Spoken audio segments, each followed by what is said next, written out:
Welcome back to Team Enlighten. আৰু আমি last ক্লাছত ভয়েস কৰি আছিলোঁ হয়নে আমি কি শিকিলোঁ বুলি কওঁতে ভয়েস তাৰ টাইপস মানে এক্টিভ ফৰ্ম পেসিভ ফৰ্ম এই দুটা শিকিলোঁ আমি এক্টিভ ভয়েস কি হয় পেসিভ ভয়েস কি হয় সেইটো শিকিলোঁ তাক কেনেকৈ চিনি পাম এক্টিভ ভয়েস কোনটো পেসিভ ভয়েস কোনটো সেইটো শিকিলোঁ এক্টিভৰ পৰা পেসিভলৈ নিয়া নিয়মখিনি শিকিলোঁ সেইখিনি শিকোঁতে মই মানে কৈছিলোঁ যে টেবল এটা আছে সেইটো দি আমি বেলেগ বেলেগ টেন্স ফৰ্মখিনি মানে আমাৰ বেলেগটো ইমান এটা চেঞ্জ নহয় খালি আমাৰ ইজ এম আৰ ৱাজ ৱেৰ সেইখিনি উইল শ্বেল মানে পাষ্ট প্ৰেজেণ্ট সেইখিনিত কেনেকৈ চেঞ্জ হ'ব সেইটো অকণমান মানে বেলেগ সেইটো আমি শিকি ল'ম বুলি কৈছিলোঁ আৰু যিহেতু মই কৈছিলোঁ যে টেবলটো মই এইটো ভিডিঅ'ত দিম মই আজি এই লেকচাৰটো টেবলটো দি ষ্টাৰ্ট কৰিম আৰু ফৰ ইয়ৰ কনভিনিয়েঞ্চ যদি আখৰবোৰ বুজিবলৈ দিগদাৰ হয় মই এবাৰ কৈ দিওঁ এইটো ইয়াত লিখিছোঁ এক্টিভ ভইচ EV মানে active voice while transforming to passive voice for in case of indefinite tense for present indefinite যেতিয়া active voice of present indefinite হ'ব তেতিয়া passive voice হলে নিউতে s plus is am are s মানে subject plus is am are যিটো subjectৰ লগত যিটো খাটে মানে singular plural হেতু চাই মেলি হেতু is am are বহে ইয়াতে তাৰ পিছত third form of the verb plus by plus object in the same way past indefinite যেতিয়া হ'ব তেতিয়া তাতে subject was oblique were plus verb or third form to plus by plus object তাৰ পিছত futureত যি আহিলে আমি ইয়াত দেখিবলৈ পাম যে বেলেগ বস্তু আমাৰ সব একেই subject আহিছে verb or third form by object খালি কি চেঞ্জ হৈছে বুলি কওঁতে প্ৰেজেন্টত is am are সেইখিনিতে pastৰ was বা were আৰু futureৰ shall বা will হ'ব তাৰ লগতে be এটা বহিব সেইখিনি আমাৰ চেঞ্জেছ সেইখিনি ইনডিফিনিট যেতিয়া হয় আমাৰ এক্টিভ ভয়েসত যেতিয়া প্ৰেজেন্ট ইনডিফিনিট বা পাষ্ট ইনডিফিনিট বা ফিউচাৰ ইনডিফিনিট ইউজ হয় তেতিয়া আমাৰ ইউজ কৰিবলগীয়া এইখিনি মানে চেঞ্জ এইখিনিয়ে হয় ভাৰ্বৰ ইজ এম আৰ বা ৱাজ ৱেৰ বা শ্বেল অৰ উইলৰ লগত বি বহে এইখিনিয়ে চেঞ্জ আৰু একে ধৰণে এক্টিভ ভয়েসত যেতিয়া কন্টিনিউয়াছ টেন্স থাকে মানে প্ৰেজেন্ট কন্টিনিউয়াছে থাকক বা পাষ্ট কন্টিনিউয়াছে থাকক বা ফিউচাৰ কন্টিনিউয়াছে থাকক তেতিয়া আমাৰ পেসিভ ফৰ্মলৈ নিউতে কি হ'ব প্ৰেজেন্ট কন্টিনিউয়াছ থাকিলে subject তাৰ পিছত is am are আগৰ ধৰণে যেনেকৈ ইনডিফিনিটত কৰিছিলোঁ is am are plus being plus verb or third form by plus object in the same way pastত subject was were থাকিলে pastত হয় plus being plus verb third form plus by plus object আৰু এইটো আমি মন কৰিবলগীয়া কথা যে future continuous যেখিনি sentence থাকে সেইখিনি আমি activeৰ পৰা passivলৈ আমি নিনিও এটো not applicable any means not applicable this is not applicable in the case of future continuous tense okay আৰু আমি বস্তু এটা দেখিলো যে continuous or present হওক বা past হওক being এটা আহিছে ঠিক আছে তো আমি গম পালো কি যেতিয়া আমি passive formত being দেখিম passive মানে present হওক বা past হওক sentence টো আমি যেতিয়া being দেখিম তেতিয়া আমি বুজি পাই যাম যে হেতু continuous formত আছে হেতু present continuous হ'ব পাৰে বা past continuous হ'ব পাৰে কিন্তু আমাৰ sentence টো continuous tenseত আছে হেতু আমি বুজি পাম আৰু present কেতিয়া is বা am বা are থাকিলে হেতু present আৰু was বা were থাকিলে আমাৰ past form বুলি আমি বুজি পাই যাম হে একে ধৰণে আমাৰ perfect tense মানে যেনিবা present perfect past perfect or future perfect যেতিয়া থাকে in case of present perfect tense আমাৰ activeৰ পৰা passivলৈ নিউতে subject plus has or have plus been plus verb or third form plus by plus object again past যেতিয়া হ'ব past perfect যেতিয়া sentence টো active formত যেতিয়া past perfectত থাকিব তাক আমি passive voiceলৈ নিউতে subject plus had plus been plus verb or third form plus by plus object similarly in future perfect tense in the case of future perfect tense subject plus shall or will hetu amar subjector logot kotha ahibo ba etu situationer logot kotha ahibo plus have plus been plus verb or third form plus by plus object again what we see jeneke ami continuous being to mane common paisilu even in the case of present tense and also in the case of past tense similarly we see that even in perfect tense the been is common yet ing asile continuous of ing ahile teneke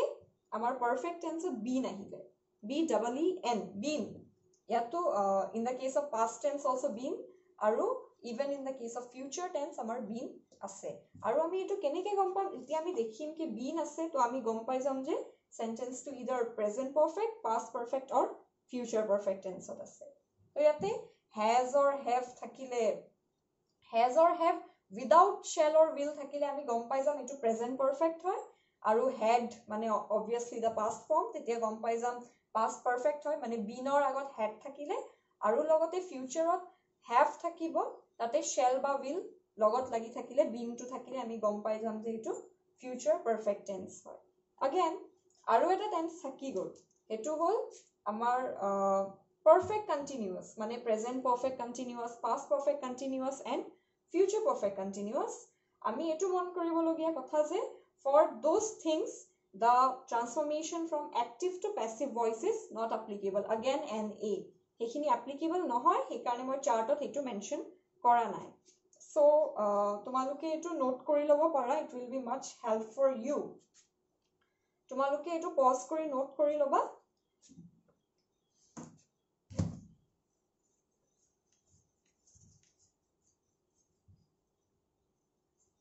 So next, we'll move on to the other sentence types. Like, আমি হিদিনা declarative sentence বা statement or কথা পহিলো বা গম পালো আৰু হবলে গলে বস্তুটো একে আমি rules খিনি একে follow কৰিম হলেও মই দুটামান example দেখাই দিম বুলি ভাবিছো আমাৰ এতিয়া interrogative sentence এটা প্ৰথমতে interrogative আৰু আমি interrogative মানে গম পাইছিলো question mark থকা sentence বা যিটো sentence এ question খুদে হেতুকে আমি কম interrogative sentence এটা sentence মই লিখো why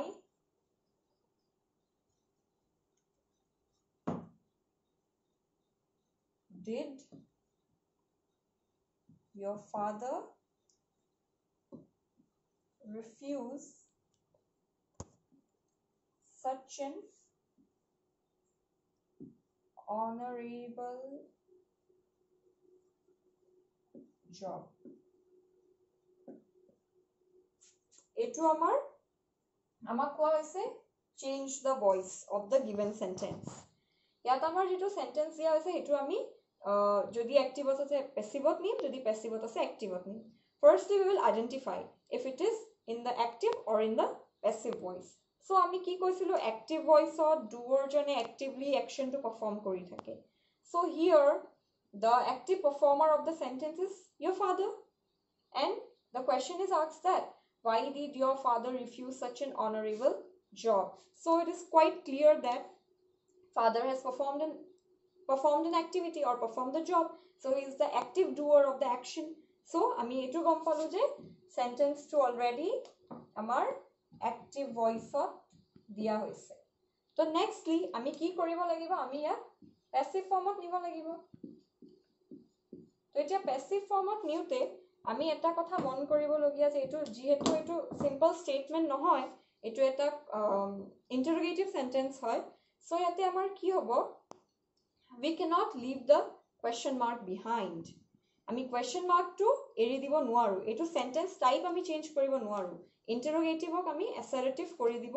নোৱাৰো ঠিক আছে হে কাৰণে আমাৰ question word to আমাৰ দৰকাৰী আমাৰ জৰুৰী হ'ব question word to আমি we cannot leave it behind okay so what we will do what was our previous rule amar rule to ki asile amar active voice ot object jitu hoy etu goi pela passive voice or amar subject hoi pore ei karone honorable job etu amar ahi pela passive form or subject hobo lagibo sai lo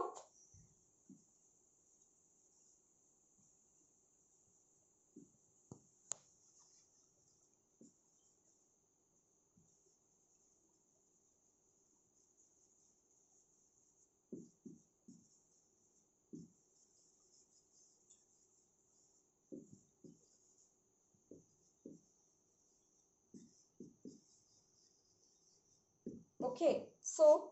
আমি কলু কি আমি sentence or form to change মানে interrogative থব লাগিব হে কাৰণে আমি why to আমি as it is ইয়াৰ পৰা আলিকে আনিলু তাৰ পিছত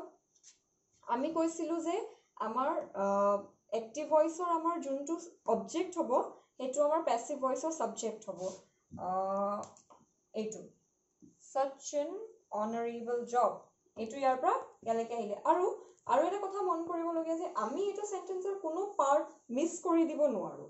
ঠিক আছে যেনেকৈ such an honor আমি অকল honorable job বুলি লিখিব পাৰিলোহেঁতেন আমি ইয়াত কিয় such an honorable job লিখিলো because we will not miss anything that is given to us in the active form আমি একোৱে মানে এৰি নিদিওঁ আমি সবকে ইয়ালৈকে মানে ট্ৰান্সফৰ্ম কৰোঁতে আমি word by word transformation কৰিম ঠিক আছে honorable job did your father refuse etu hoy ase amar past indefinite tense so once you look at the table you will get that then we have to bring it to the third form refused so why was such an honorable job refused by your father ঠিক আছে ইয়াৰ আমাৰ subject to asile your father etu ahi amar passive form or object hoy I guess this is clear. Amar eko change nai. Ami agor khini jeneke korisilu. Everything is same, but I wanted to make the point clear that ami question mark to eri dibo nuaru. Again, one more thing. Ami loikho korim je kisuman question words so as it is amar active or passive form hole ahi jay. Because we have to keep the question pattern like why, what, how, when. এইখিনি আমাৰ change নহব মানে এক্টিভত থাকিলে প্যাসিভলৈও আহিব কিন্তু এটা question word মই দেখাই দিম যেটো আমাৰ চেঞ্জ হৈ যাব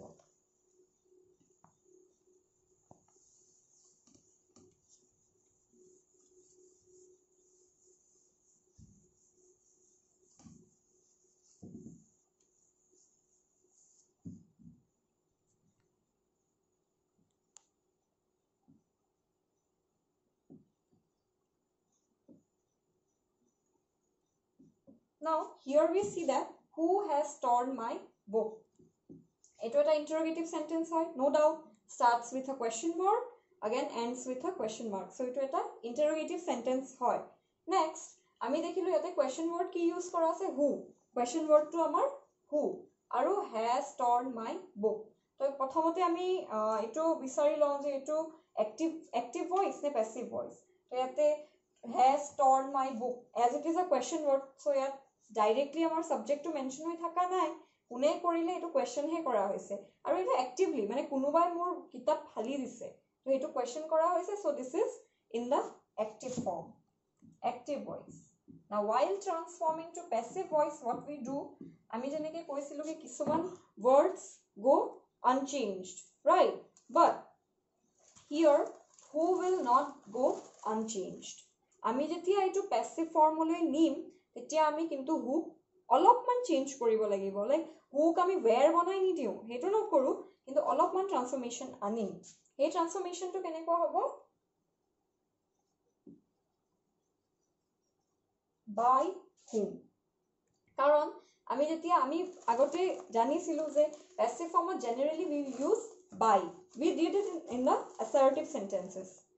we did it but even we see that যেতিয়া question form হলে নিউ তেতিয়াও আমাৰ by who লগত by আমাৰ আহি যায় who লগত আমাৰ by to খাটিব মানে আমি what where থাকিলে এটো চেঞ্জ নকৰো by what by where that is not done কিন্তু who বুলি কলে by এটা লাগি যায়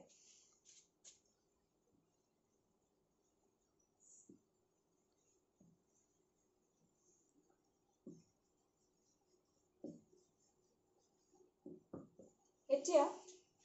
has my book been torn question mark to আমি চেঞ্জ কৰিব নোৱাৰো আৰু আমি যদি কওঁ ইয়াত been কেনেকৈ আহিলে তেতিয়া আমি মনত পেলাম যে এটো perfect tense আছে past perfect আছে সেই কাৰণে আমাৰ perfect tense বুলি ক'লে been we cannot avoid the been again has কিয় কাৰণ book is singular সেই কাৰণে এটো has আহিব by whom has my book been torn whom referring to a single person okay এই কাৰণে আমি ইয়াত has use কৰিলো আৰু being to আমাৰ বহিবই perfect tense বুলি ক'লে been we cannot avoid being এতিয়া I hope interrogative sentence ইমানটো কৰিলে ক্লিয়াৰ হৈ যাব কাৰণ আমাৰ rules খিনি একে তাৰ পিছত আমাৰ থাকি গৈছিলে আমাৰ থাকি যাব imperative sentences now let's recall imperative sentences আমাৰ কি আছিল imperative sentences মানে হল order request command so and so that means please lend me your book, okay, বা go and shut the door, please go out, get out, এই সব হল আমাৰ imperative sentences. কিছুমানে command বুজাইছে, কিছুমানে request বুজাইছে, এই সব so আমাৰ rules খিনিটো একে থাকিব, কিন্তু যেনেকে ইয়াতে আমি দেখিলো কিছুমান question word change নহয়, কিছুমান change হৈছে, কিছুমানৰ আগত by আহিছে, সেই সব তেনেকাই imperative sentence or case তো দুটা কেস মানে অলপমান important, যেনেকে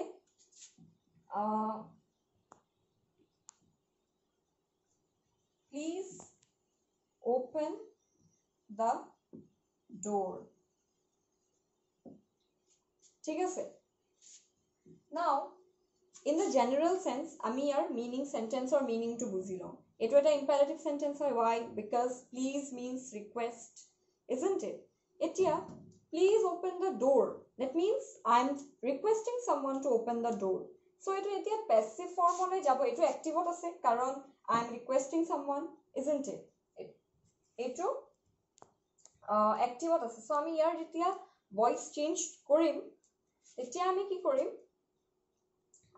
oh please open the door, this is said to someone, isn't it? This is hidden, so আমাৰ object টো ইয়াত hidden হৈ আছে. এই object টোক আমি এতিয়া ইয়াত কেনেকৈ আনিম বুলি কওঁতে প্ৰথমতে we have to understand the meaning. It is a request, so in the passive form we will do it like this.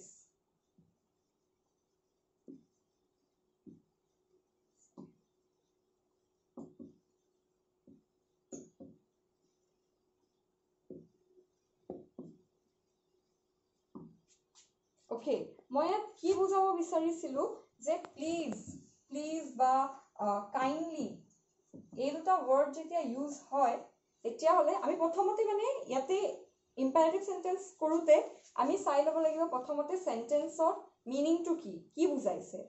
Please open the door, kindly open the door, these are request. যেতিয়া আমি request কৰিম তো passive formত আনোতে আমি কি কৰিম, directly এইটো বস্তুকে লিখিম, you are requested to open the door, ঠিক আছে. Now let's see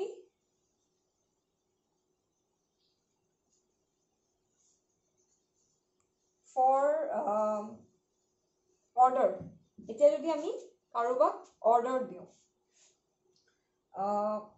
sit down, এতিয়া আমি sentence এতিয়া চোৱা sit down, যেতিয়া আমি ঘৰত guest যেতিয়া আহে তেতিয়া আমি please sit down বুলি কওঁ, ঠিক আছে, that is request. কিন্তু টিচাৰে যেতিয়া আমাক ক্লাছত যেনিবা প্ৰথমতে good morning বুলি ক'লো বা কিবা ক'লো তেতিয়া টিচাৰে sit down বুলি কয়, সেইটো আমি টিচাৰ order বুলি মানি লওঁ, হয়নে? তো যেতিয়া আমি দেখিম sit down, then we will not be confused like request কৰিছে নে order কৰিছে বা command কৰিছে, we will take it as a command. কাৰণ যদি request কৰে then we will use two words, either please or kindly. এতিয়া হলে sit down, it is clear that it is an order, সেই কাৰণে আমি ইয়াতে দিলো you are ordered to sit down, but if the teacher ordered you to sit down, you are ordered generally. এইখিনি মানে সেন্টেন্সৰ ফৰ্মবোৰ আমি বুজি পাই গলে বা সেন্টেন্সৰ মিনিংটো আমি বুজি পাই গলে এইখিনি ট্ৰান্সফৰমেশন কৰোতে খুবেই সহজ হৈ পৰিব. আৰু this is what voice বুলি ক'লে আমাৰ ইমানখিনি জানিলে যথেষ্ট, আৰু জনা বুলি ক'লে আমি এতিয়া প্ৰেক্টিছ নকৰাকে তো বস্তুটো জানিব নোৱাৰিম. So I will discuss more examples with you, surely I'll discuss. কিন্তু আজিৰ ভিডিওটো মই ইয়াতে সামৰিব বিচাৰিছো কাৰণ maybe in the next video we will discuss the questions from the question bank of class 10, যেটো আমাৰ মানে board exam matriculation examৰ কাৰণে ইউজ হ'ব. আমি question bankৰ পৰা ডিসকাস কৰিম, আৰু এইখিনি যদি অলপমান প্ৰেক্টিস কৰি লওঁ তেতিয়া হলে আমাৰ voice portion টো ক্লিয়াৰ হৈ যাব. So let's stay connected. Thank you.